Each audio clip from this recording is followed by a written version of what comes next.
Welcome to this explainer. Today, we're tackling the brilliant, sometimes intimidating, but absolutely incredible world of William Faulkner.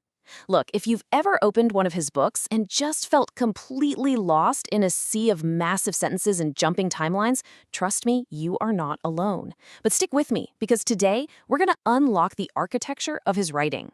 Think of this as your personal decoder ring. We'll meet the man himself, take a trip to Yaknatafa County, unpack his modernist toolkit, explore those haunting Southern Gothic themes, decode A Rose for Emily, and finally, talk about why his influence still matters so much today. All right, let's jump right in. Section 1. Meet William Faulkner, the man from Mississippi. To really understand modern American literature, we first have to understand the man from Oxford. Faulkner famously wrote, "The past is never dead, it's not even past." Man, that is just such an iconic quote, isn't it? But it's not just a great line, it is literally the spine of everything he wrote. It's the secret key to understanding his work. For Faulkner, history isn't just something in a textbook. It is constantly, actively shaping the present moment. Born back in 1897, this Mississippi native actually went on to win the Nobel Prize in Literature in 1949. He penned absolute staples of American fiction. We're talking heavy hitters like The Sound and the Fury, As I Lay Dying, and Light in August.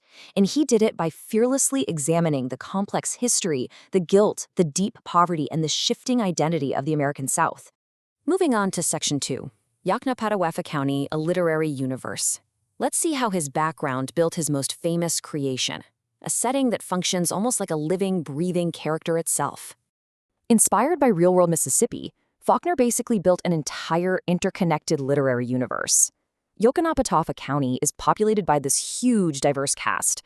You've got wealthy plantation families in steep decline, poor farmers just trying to get by, descendants of enslaved people directly confronting historical legacies, and all sorts of outcasts and corrupt politicians. And what's really cool is that these characters repeatedly cross over between different stories. It's honestly just like a modern cinematic universe, perfectly embodying the deep history and the intense tensions of the South. Section 3. The Modernist Toolkit.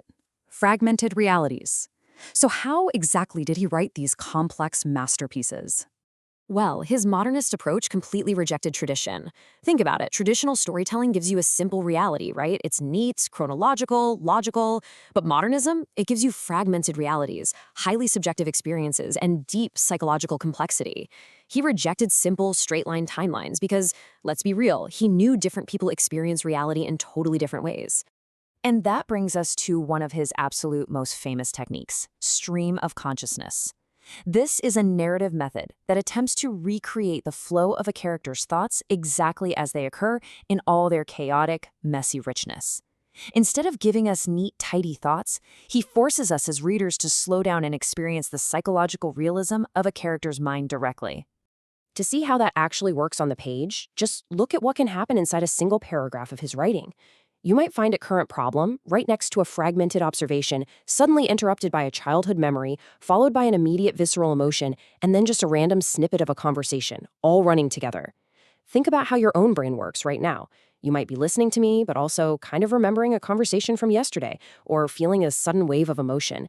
That is exactly why Faulkner wrote this way. But it's not just the thoughts that jump around, it's time itself.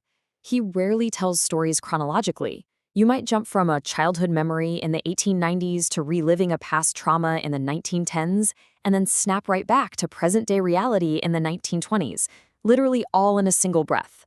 This is incredibly deliberate, forcing the reader to gradually and actively piece together the meaning like a giant puzzle.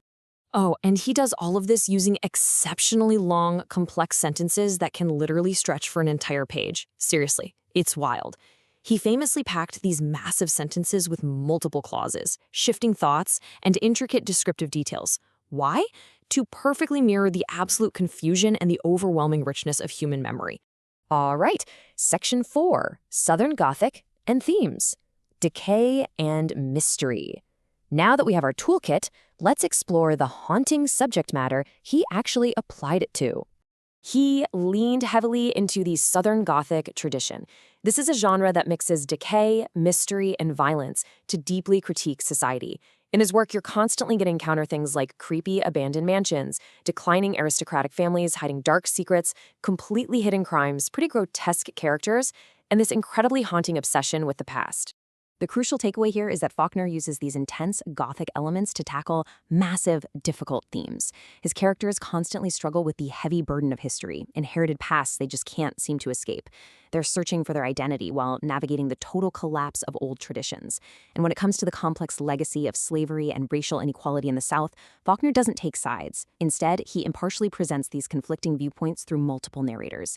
He forces the reader to step up, confront these difficult historical realities, and determine for themselves which perspectives are actually reliable.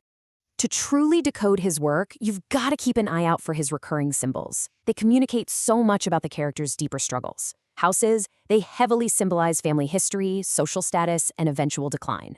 Roads usually represent change, growth, or the urge to escape. Fire almost always stands for destruction, anger, and sudden transformation.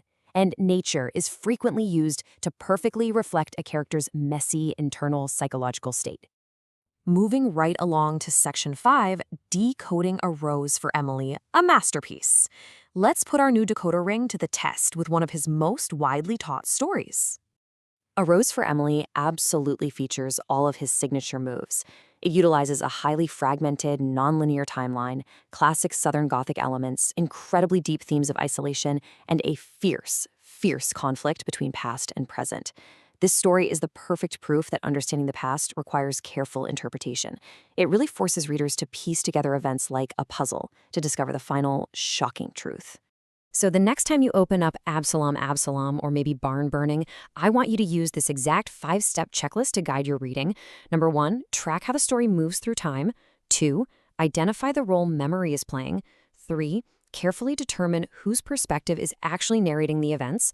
4, spot the information being intentionally withheld from you. And 5, analyze those repeated symbols. Seriously, if you do this, his work will completely open up for you. It's a game changer. Section 6. Why Faulkner matters, his enduring influence. Now you might be wondering why we still dedicate so much time to this specific Mississippi author today. Well, it's because he heavily influenced the literary giants that followed him.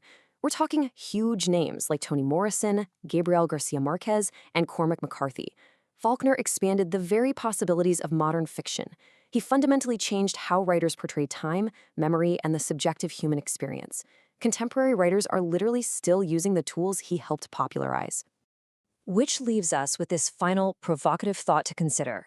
In your own life, is the past really past? Because as Faulkner so brilliantly showed us, the history that shapes our identity and our present is always alive, leaving us to wonder just how much of our own story is still being written by ghosts. Thank you so much for joining me for this explainer, and I really hope you enjoyed diving into the incredible world of Yoknapatawpha County.